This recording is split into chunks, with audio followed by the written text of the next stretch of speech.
Well, this episode is definitely going to be shorter than the last episode, given how this entire chapter goes.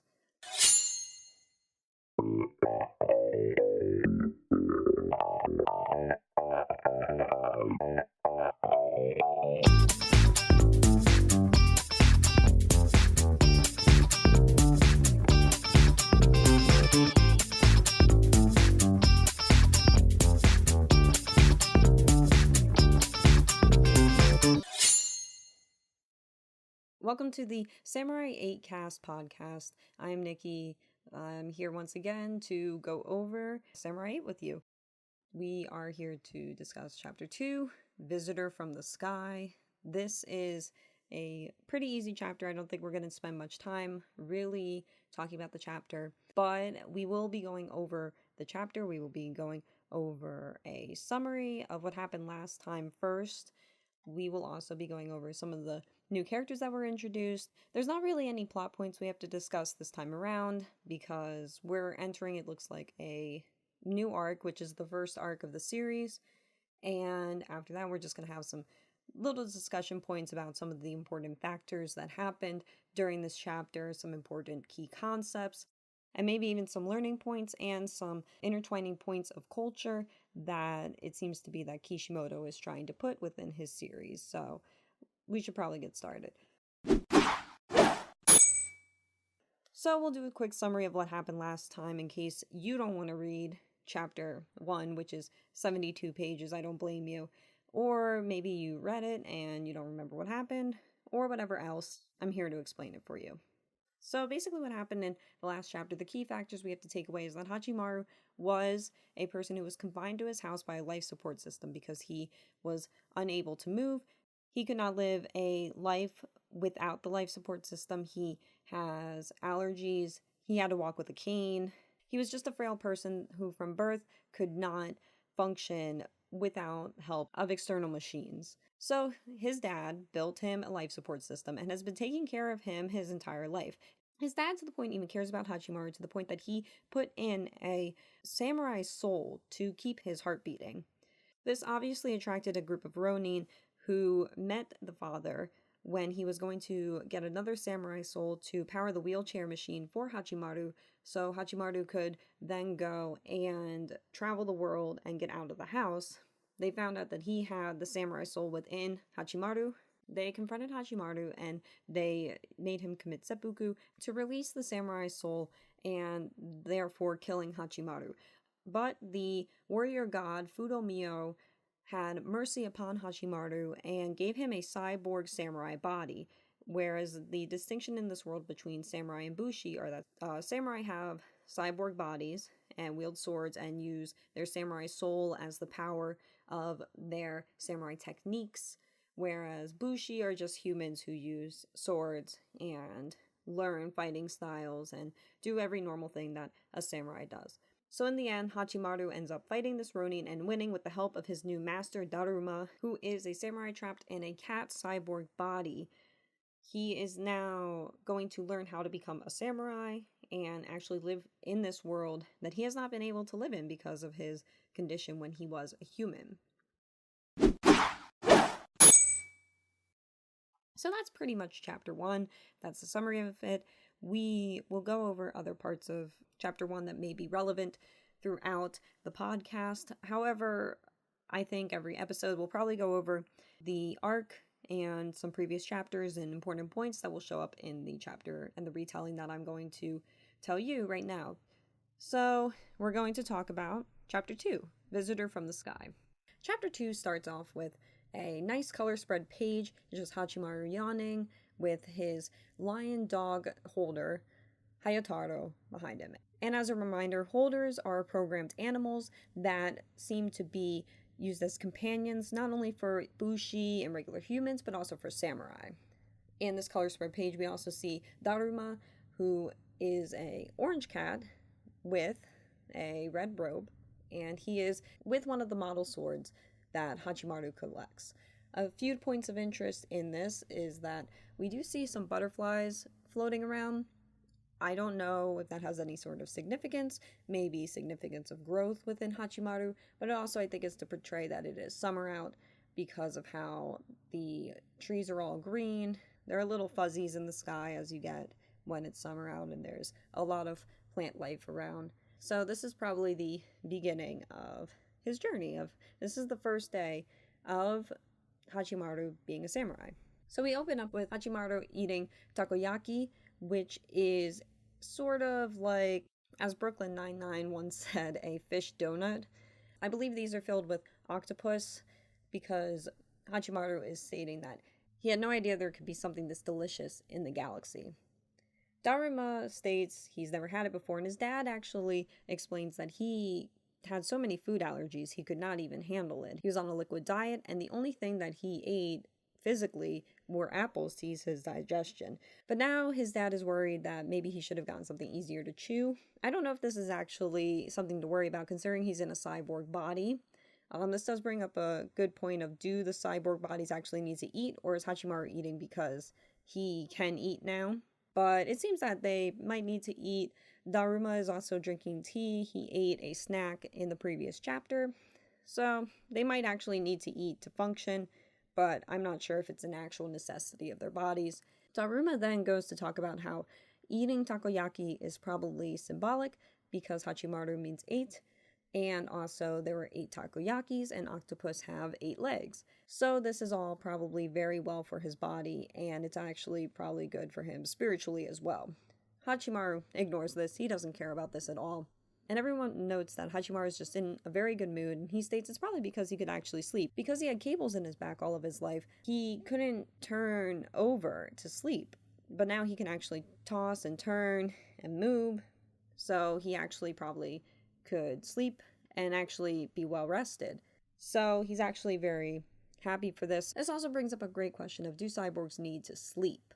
Not entirely sure. I'm sure we'll figure it out, but I guess if he is sleeping, he does need to sleep. So maybe these cyborg bodies just allow them to do things that regular human bodies can't, but they still have to function like regular human bodies, and that they need to eat and sleep and do whatever else. So as the chapter continues, Hayatara needs a walk.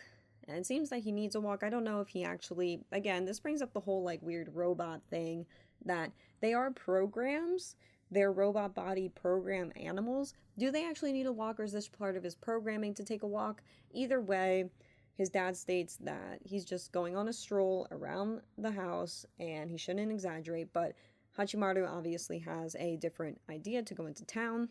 He's about to leave without a katana, but Daruma gives him one, even though it's a model sword, and shows him that because he is a samurai, he has the power of a samurai soul. He can even cut a teacup with a model sword. And Daruma says, a samurai is a person of action, one who makes assumptions and does nothing, might as well be wearing his underwear on his head. And he had said earlier to Hachimaru that not taking his samurai sword is indicative of him going out without his underwear. Hachimaru calls him out and states maybe all of his analogies have underwear involved in them, but he doesn't understand what he means. And Daruma says, if you do not draw your blade from its sheath, you will never know how finely it can cut. That is what I mean.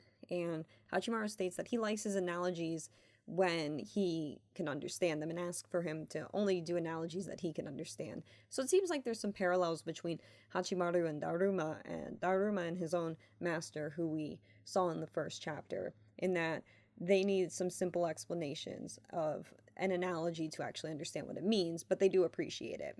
So Hachimaru decides that he's going to go into the town, and we cut to see that there are these 3 pigmen, it seems to be, who are using a tank to terrorize a town not so far from where we are. It seems to be that they are 3 pig brothers. The one who is at the top of the tank is in a hot tub with some sweets and a wine glass. And he is sort of directing the other 2 who are controlling the tank, driving it around and shooting it. And they're stating that the waterway is ours. The older brother states that, let the world hear of the siren of its impending doom. We don't know what this means at all right now. This is all we get of them. We're not going to see them till the end of the chapter. So until then, we go back to Hachimaru, who is riding on Hayataro's back, going into town. And he is stating that he wonders if he'll finally get to make a real friend. He's looking in awe at all the houses and people, And Hayotaro's confused about this statement. And I guess this shows that the holders can also understand human speak, which I guess is good so they can understand direction. Hachimaru states that he had gone through town, but it was when they saved his dad, and that he couldn't see in the darkness. So Hayotaro actually jumps up and transforms to have wings and take Hachimaru above the town to look and get an actual sight of all of it. Hachimaru is so shocked that Hayotaro has changed so much that he can transform, he can fly, and that he can do all this stuff for him. And they're flying through the air, but while that happens, Hayotaro either gets hit by a blast, it looks like, or crashes into something as they're flying. And Hachimaru falls off and just is falling in the sky. We cut to a samurai dojo then, in which the instructor at the samurai dojo is stating to all of his pupils that they will stay here forever until they become true Bushi, worthy of protecting the planet, and take their place among the ranks of the Bushi Legion. So it seems to be that the Bushi Legion are people who protect that planet specifically. There was a question about this in last episode where I was wondering where the Bushi Legion comes into play amongst samurai and amongst protecting the planet and amongst protecting the princess. And they say that that's the only way that they'll ever leave this dojo. I don't know what kind of system they're really running here. It's not a very good one, I don't think. If they're just keeping people here until they presumably either pass or die. I don't really agree with it, but we're going to continue and see what it's like. Maybe it's not as bad as we think. And so it then shows us the Yasha-style Loyal Dojo Dormitory. The dormitory is obviously where they're going to stay, but it seems like they're given a house, each of them. But the one that we see has overgrown grass, and it seems a little run down. All of the concrete walls look cracked. Everything just seems wrong. But it sounds like two people are arguing with it. One of the voices says, "Enough games, why don't you go out and train for once?" And a voice replies, "Oh, what's the use of going out and being ignored again?" That's what happens when you don't speak loud and clear and make your presence known. If it was that easy, we wouldn't be hiding in this room for years and years, would we? Look, I'm just thinking of his future. Doesn't it frustrate you being called nameless? Don't talk like that in front of her. So you hear these voices arguing about one or two people, and it cuts to show a young person playing a video game. They tell the two voices to stop. They can't concentrate on their game. They're waiting for the number one ranked player, but that player isn't online today. It's shown that actually it is the hands of the person who are fighting. And the hands keep referring to this character as either he or she, so I will just use the gender-neutral term of they, them to talk about this character until we actually get a resolution on the gender here, because that seems to be a point of this character. The hands are presumably talking for this character, and one of the hands are stating, do you really want to be a shut-in your entire life? Don't forget about your dream to be a great Bushi warrior, and take on an impressive name as an adult. And the other hand responds, no, her dream is to be a beautiful woman, fall in love, and be happy for the rest of her days.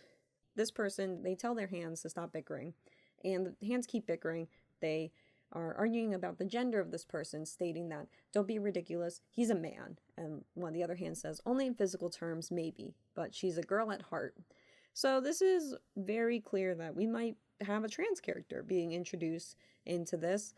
This character could be non-binary, they could be a trans woman, it looks like. We're not entirely sure, but it seems to be something that we're going to be watching this character go through, at least through this chapter.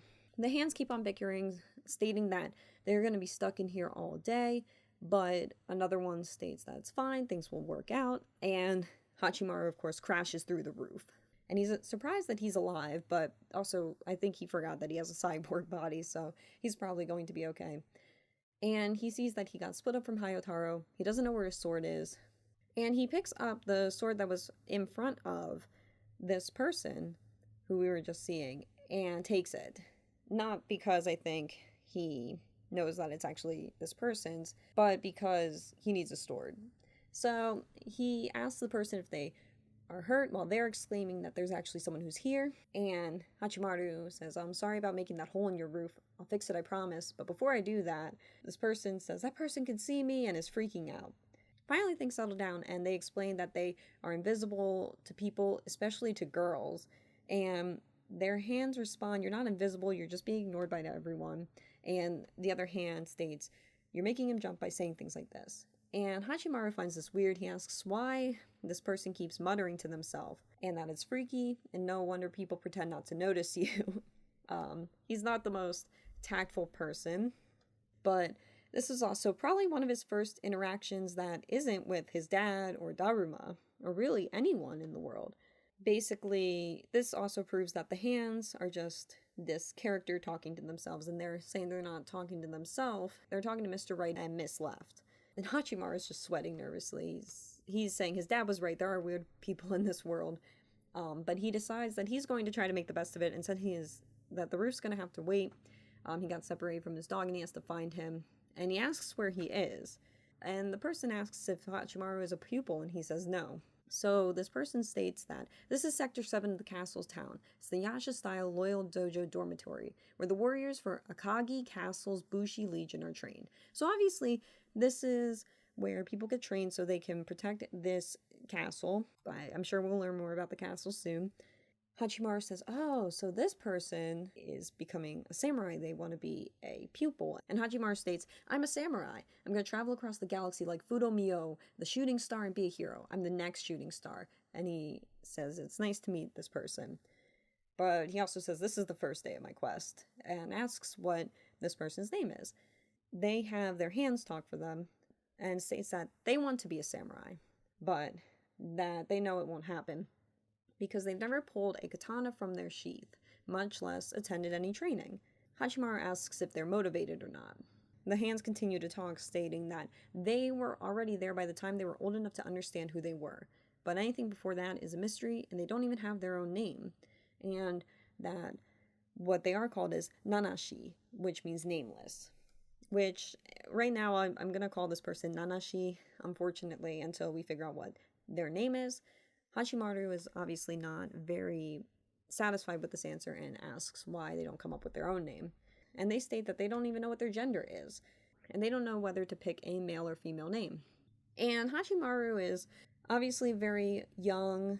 He is not the most aware of things, and also it's in Japan, gender issues are a bit different than they are in the Western world.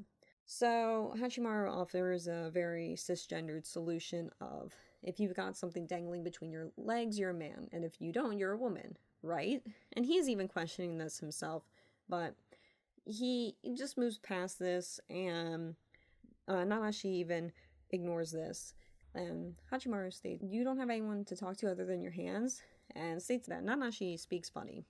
And they state that they've been shut inside for 8 years. They haven't met with a single person until Hachimaru. All their food has been delivered to them by an unaccompanied holder. So all they do is play samurai fighting games. They're number 2 on the planet. When Hachimaru asks if they want to play around, they say that Hachimaru probably won't have fun against them because they're the second ranked player in the entire planet, and Hachimaru won't win. Hachimaru asks why, and Nanashi says that they're good at games because they don't have any friends and they don't do anything else. And Hachimaru has a pretty good response, saying that's pretty rude to gamers, obviously stating that there are people that Nanashi play with, and to not consider friends who that they game with to be their friend, then that's pretty rude. Nanashi is stating that they can't be seen, they don't have a name, and they might as well not exist outside of the game. And Nanashi states, so there's nothing out there for me, nothing good at least. And Hachimaru is trying to reconcile this within his mind, and states that it sounds to me that you wish you could go outside, and asks them if they don't want any friends that they can talk with. But it seems like he's being pretty assumptive, which was a warning from Daruma at the beginning not to be assumptive towards others without taking action. And Nanashi is picking up on these assumptions and stating that Hachimaru really does seem like he thinks he knows a lot about Nanashi, when Nanashi does not know a lot about themselves. When Hachimaru tries to explain this, Nanashi says, no, you listen to me. You get to go outside whenever you want. You get to be a samurai. You talk about friends like they're easy to make. You don't have any clue how I feel. And Nanashi tries to kick Hachimaru out. And Hachimaru decides he's going to make a bet with Nanashi that they're going to play around in one of the samurai fighting games.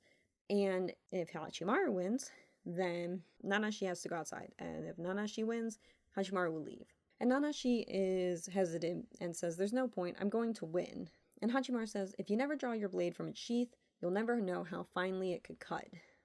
So this is his way of using his master's words to inspire Nanashi to play with him. He's going to try anyway, because Nanashi doesn't know how well Hachimaru will do until they actually play.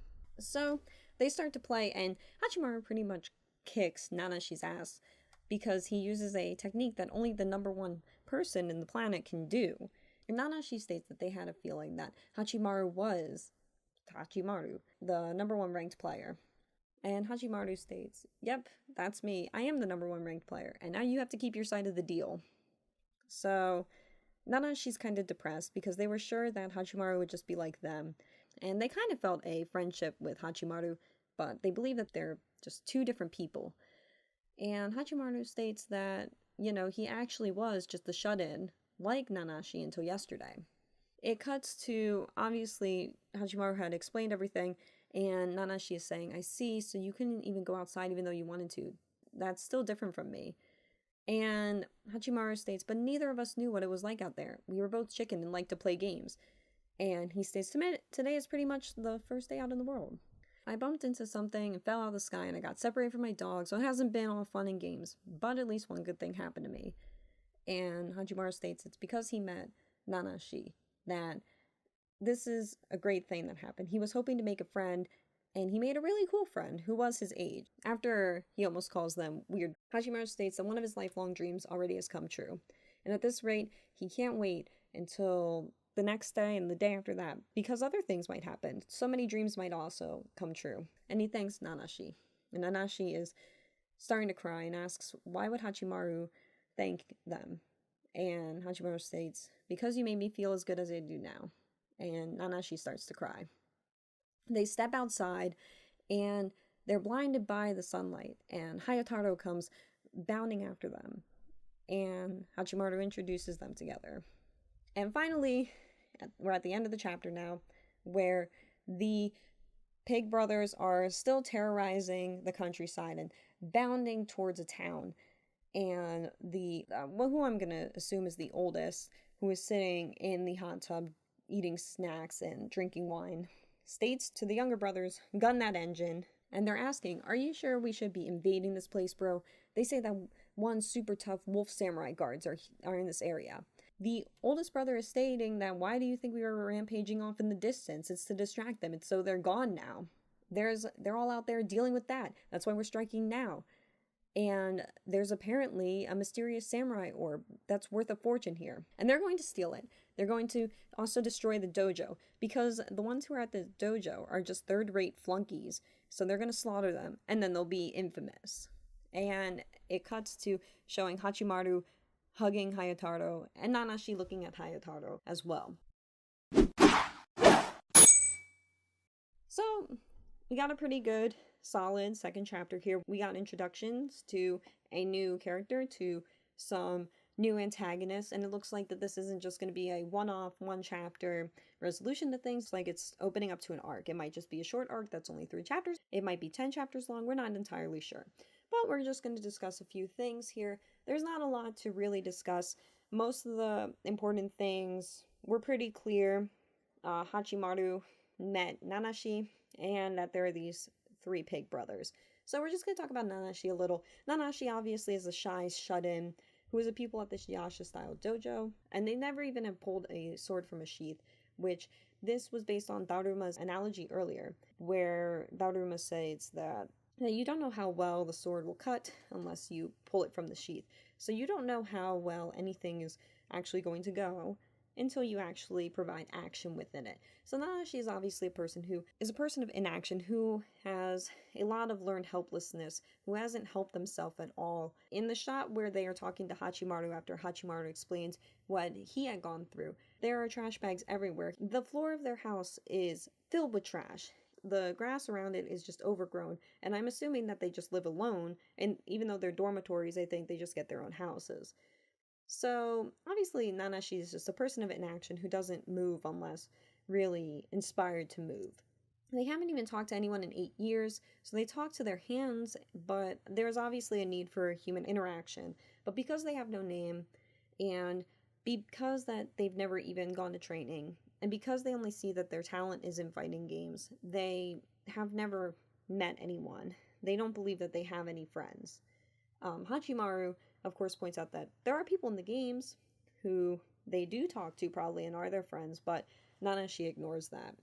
So it seems like Nanashi has a lot of sort of mental illness problems that cycle around themselves as their worth as a person, and that causes them to be inactive and not really move forward with who they are and how to fix this. But it shows that they want to change because they are open to completing Hachimaru's bet with them after they are defeated by the fighting game.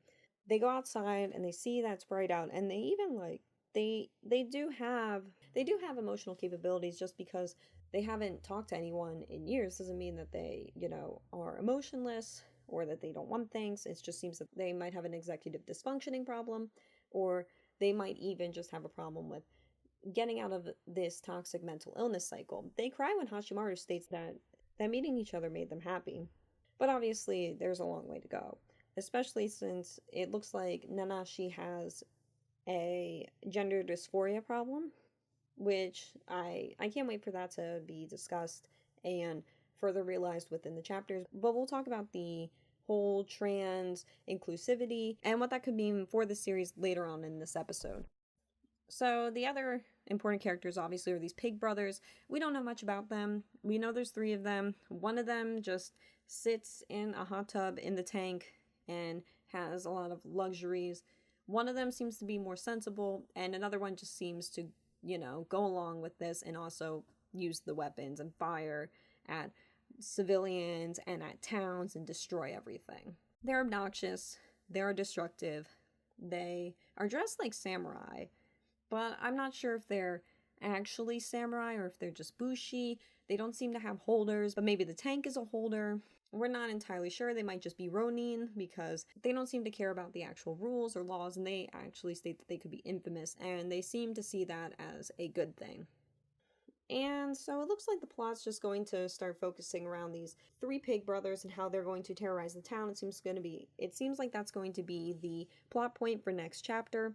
It also seems to be that this is probably going to intertwine and help Nanashi learn to become a samurai, or at least the bushi, and help Nanashi develop and grow and learn to be more active as a person. Will Nanashi become an actual character who is going to actually stick around with Hachimaru throughout this actual entire series? I'm not entirely sure. I think it would be great, but we're not entirely sure. I do want to go through a few things we learned about other characters. Daruma, we just know that he's a lot like his master, more than I think he would like to admit, and that he uses these analogies that his pupil cannot understand, just as his master used an analogy towards him that he could not understand. The dad we didn't really learn much more about. As stated in the last chapter, I really want to know more about the souls that he captured and what he knows about samurais and why he used one on Hachimaru, but we're obviously not going to get to that for a little bit. Hachimaru, however, we've learned a little bit about his character and that he's very assumptive about others, their situations, who they are, and Daruma seems to have honed in on this personality trait of Hachimaru and stated that making assumptions and doing nothing is useless for samurais. So if you're going to make assumptions, make sure you actually move forward with that and do something about it. Obviously in this he was stating to, draw the blade from the sheath, because being a samurai is a person of action, but Daruma was trying to teach Hachimaru that to be someone who assumes things and not to take action, and to be someone who doesn't try things and just observes things, is someone who does not follow the samurai way. So if you are observing something that's wrong, you should help that person. And if you are observing something and assuming something about someone that you perceive to be wrong, you should try to change that. Hachimaru obviously took this enough to heart that he was assuming who Nanashi was and what Nanashi's intentions were and what Nanashi wanted, and Hachimaru believes that the thing to help them the most was to bring them outside. So Hachimaru then did spring into action and actually challenged Nanashi to a fighting game and won. It was a very smart strategic thing. I commended him on his strategic abilities last chapter, so I'm very happy he's putting them to use again. And finally, for Hayotaro, we Learn that holders can transform. I don't know if it's every holder, but Hayataro definitely can transform, which is fucking cool. He can get wings and fly, so he's very versatile. Just a few weird things is that holders need to be walked. Again, I don't know if that's the programming. I don't know if that's just them being animals. I'm not sure. But he also understands human language, which I guess is from programming. I guess it's pretty useful for these holders to understand human language and understand what they're saying. Obviously, they should, or they're not going to work, but we're not entirely sure. And really, the only thematic point that we circle around to from the last time is the number 8, where the number 8 was stated in the 8 takoyaki balls that Hachimaru was eating, and how takoyaki is made from octopus, which has 8 legs. But also, Nanashi was stuck in that room for 8 years, just by themselves, with no one. That's also indicative that this is a person that Hachimaru was meant to meet, and that the number 8 is just going to be a theme, and maybe even that this was lucky for Nanashi to meet Hachimaru. So finally, we are going to talk about the discussion points a little. There's only 2 discussion points I really want to talk about. First one is the 3 little pigs, which, if you don't know about the 3 little pigs, I'm just going to tell you the quick story. The 3 little pigs is where there was a wolf who was blowing down houses, and one of the pigs made a straw house, and the wolf, with his large breath, blew that down. Then another one of the pig brothers built a wood house, and the wolf built that one down too, because it was made out of like sticks or something. I don't think there was nails involved with this one. It was just a house of sticks. And the wolf built that one down too. And finally, the last brother built a brick house, and the wolf couldn't blow that down. And he blew and blew, could never blow it down. I'm pretty sure there's a few versions of the story in which one of them, the 2 pig brothers, they get eaten. And I guess there's other stories where they run and get protected by their brother. So I guess the moral of the story is have a good foundation so you can protect yourself from people trying to eat you. Obviously, we're not going into the semantics of the story too much. I don't think it's highly reflective of what's going to happen in the story. It seems like the 3 pig brothers, they are different in personality and needs and how they function, but they are 3 brothers who work together, and they are using their tank to terrorize the town and get some sort of monetary gain out of this. But it looks like one of the pig brothers is the head. But I talked about the 3 little pigs just because this might be a point of Kishimoto pulling from other cultures to bring into a story and maybe even make shoutouts about. We had a reference to Pandora's Box last episode. I'm not entirely sure how accurately portrayed Pandora's Box is going to be in this series. Like I said, Kishimoto might just be making references to it and then changing it for the scope of his story. We're not entirely sure. Again, for the 3 little pigs, we might have a very similar situation where he just got inspired by the 3 little pigs, thought it would be funny to make them the antagonists of the first arc, and just make a funny little reference and then move on from that. We're not entirely sure, but I just think that's a funny little point that we can pick on during this entire arc, and just be reminded of the 3 little pigs. And maybe when we see them fight, they're actually going to have a fighting style that might even be something similar to what we saw in the 3 little pigs story. The only other topic that I really want to talk about is the portrayal of trans characters in Kishimoto's work. So we have had a trans character before in Kishimoto's work. Most notably is Haku from Naruto, who was a gender fluid character.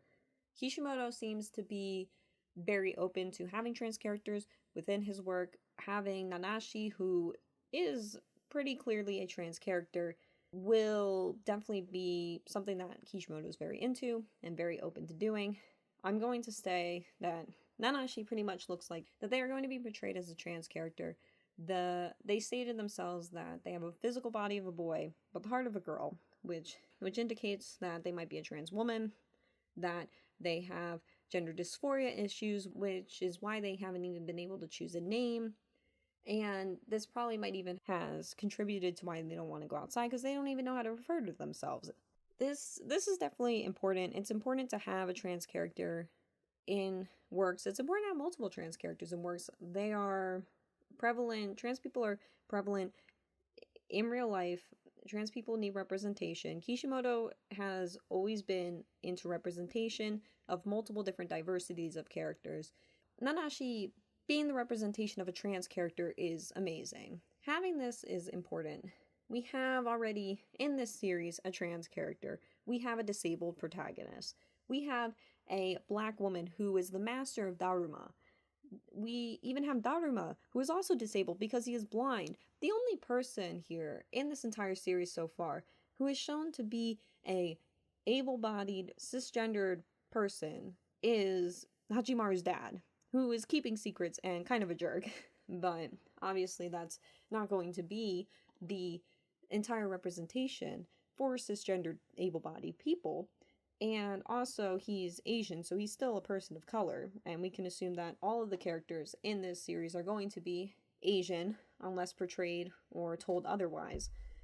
But to be upset about having this trans character, I think would be untrue as a fan or a reader to Kishimoto's work. He's always tried to be diverse. He's always tried to be progressive.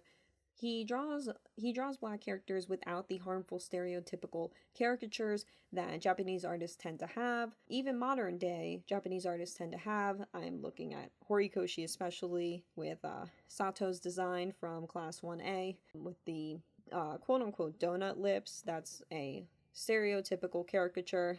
Usopp from One Piece is also a stereotypical caricature of black characters. This is just incorrect, and I'm glad that Kishimoto has always drawn black characters accurately. I'm glad that he's always been into putting in disabled characters. He has always been trying to include trans characters. This might even open the door to other LGBTQA plus characters who will reside within the series. Honestly, if you've read Naruto and you're reading this and you find this to be a problem of some way, I don't know what to tell you. Kishimoto's always been like this. I'm not going to say he's the shining star of diversity. He is not the best when it comes to female characters. He doesn't treat them that well, and that might have been a fault of the editors, along with his writing, and along with like inexperience or whatever else. But Kishimoto has always tried to have diversity within his series. He has always tried to include dark-skinned Asians. He's tried to include women of all types that he could have within a Shonen Jump series. Single mothers, widows who are older and do not wish to remarry, powerful, strong women who are respected and in places of power. He has tried to a point that I can at least defend him on saying that, sure, not all of his treatment of female characters has been correct, but at least he has tried to show representation and diversity amongst them. Alongside of that, he's also just given us people of color in general. He's given us characters who are disabled, characters who have mental illnesses, characters who are traumatized and continue to have traumatic issues well after the fact that it happens. Kishimoto's always going to have diverse points, and I'm honestly very excited as to where we're going with Nanashi.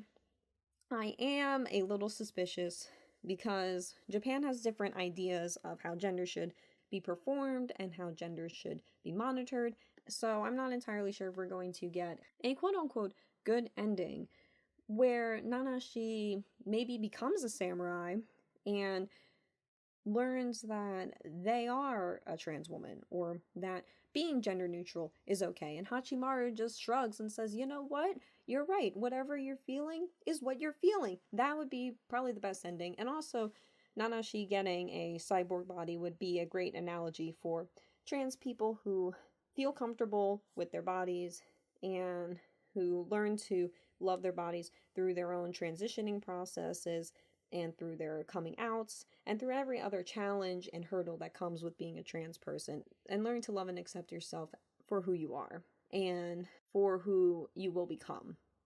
So I'm pretty excited for that. The quote-unquote bad ending would obviously be that not going outside was Nanashi's problem, and that's why Nanashi has gender dysphoria, because they haven't talked to anyone. I think that would honestly be the worst ending, that they discover that no, they are just a cisgendered male, they just were alone. I honestly don't think Kishimoto is going to do us that dirty, but I trust the guy as much as I can throw him. I'm hopeful, and I really hope he's not going to do us like that. With Haku, he seemed okay with Haku presenting as a woman or as a man, and Haku seemed pretty comfortable in his gender identity and who he was, and Zabuza even let him just go and do whatever he wanted based on his gender. He didn't care. I think that just showed in Kishimoto's writing even early on. Gender's not the most important thing to him, so if he is explicitly, outwardly, very much so writing a trans character, I think that Nanashi hopefully will maybe not get this true good ending where we get a perfect analogy for a trans character and a perfect representation of a trans character. But I do hope enough that it's not going to be something so terrible in that the gender identity is the reason for the mental illness or the trauma, and that the gender identity was just a result of being alone. Well, that's the episode. Much shorter than last time. I'm proud of myself for that. That last episode was very long, and I was very exhausted by the end of it. But I hope you liked this episode. I hope you enjoyed what I had to say about it. Obviously, I don't have a co-host who can bounce ideas off of me, but I tried to be as forefront as I can, especially about trans issues. I know a lot of trans people. A lot of them are very near and dear to me.